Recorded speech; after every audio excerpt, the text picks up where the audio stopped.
Hey everyone, and welcome back to the channel. Today, we're diving headfirst into a story so wild, so out there, it's hard to believe it actually happened to me. But trust me, it did.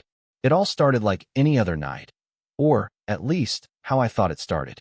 Picture this. You wake up. Sunlight streams through the blinds. You feel that familiar, throbbing headache. You reach for your phone, ready to check the time. Maybe you order some greasy food to cure what ails you.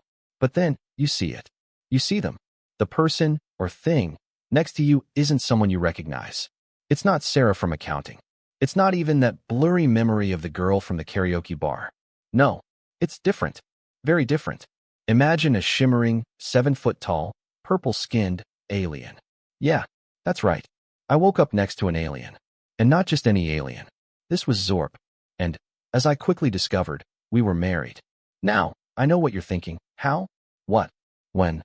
Well, the details are a bit hazy, involving copious amounts of space booze and a traditional bonding ceremony on Zorp's home planet. Apparently, their customs are intense. Let's just say it involved a lot of glowing orbs, chanting, and a questionable amount of intergalactic tequila. The problem? Marriage on Zorp's planet isn't some casual thing. It's a legally binding contract across the galaxy. Try getting an annulment when your spouse is a purple-skinned alien with a penchant for space opera. Spoiler alert, it's not easy. Zorp, bless his overly enthusiastic tentacles, was surprisingly attached. He wouldn't let me go. And that, my friends, is where the chaos truly began. Because as it turned out, getting hitched to an alien wasn't just a bad hangover. It was the beginning of a cosmic nightmare. And now, I'm running for my life, wanted by intergalactic law. You want to know why? Well, buckle up, because you're about to find out. Zorp, bless his, let's just say enthusiastic appendages, was a bit of a hustler. Turns out, he was neck-deep in debt. And not just a little bit of debt. We're talking serious, intergalactic gangster levels of debt. Apparently, he borrowed a small fortune from some rather unsavory characters, beings with more teeth than sense and a serious aversion to late payments. And because I was his legally wedded thing, I was now on the hook for half of it. Yep, you guessed it. I, the accidental space bride, was now responsible for a mountain of galactic credits I didn't even know existed. The gangsters, naturally, were not pleased. They came calling, and let's just say they weren't exactly the forgiving type. Think less, gentle reminder, and more plasma cannons and threats of planetary annihilation. The ensuing confrontation was a blur of laser fire, panicked screaming, and surprisingly agile tentacle-based combat from Zorp. I barely escaped with my life, and, more importantly, with Zorp's surprisingly useful and slightly terrifying plasma pistol. It was a bit clunky, and I nearly shot myself in the foot a few times, but it did the trick. Let's just say, it's a great conversation starter. We managed to ditch the goons, leaving a trail of smoking craters and disgruntled space thugs in our wake. That's when it hit me. I was now a fugitive. Wanted. Wanted for, well, a lot of things. Accessory to intergalactic debt? Probably. Destruction of property?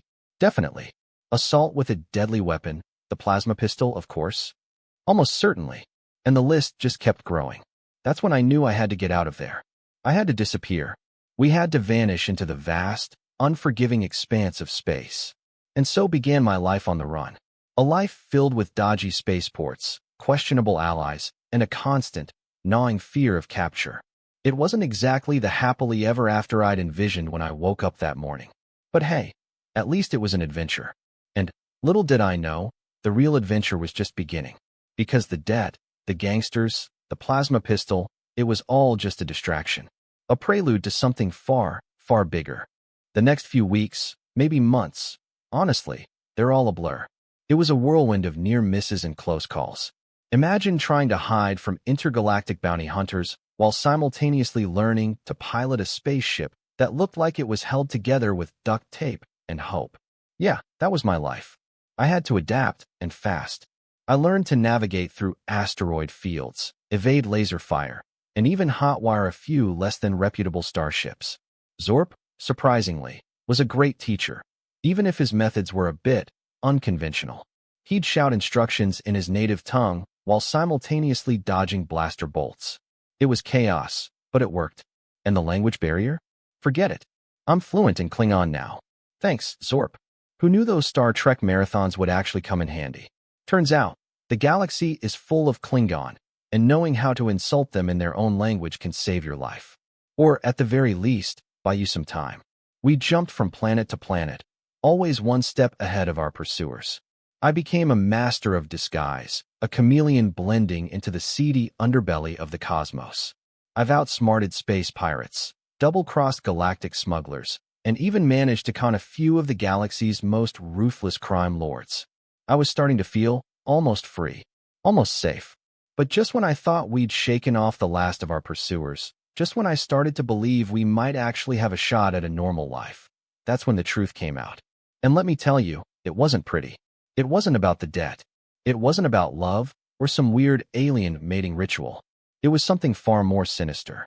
Zorp hadn't married me out of affection or even desperation. No, the real reason he'd hitched himself to me was a prophecy. A prophecy involving a powerful artifact, a lost civilization, and the fate of the entire galaxy. Yeah, you heard that right. My accidental marriage to an alien wasn't just a bad decision.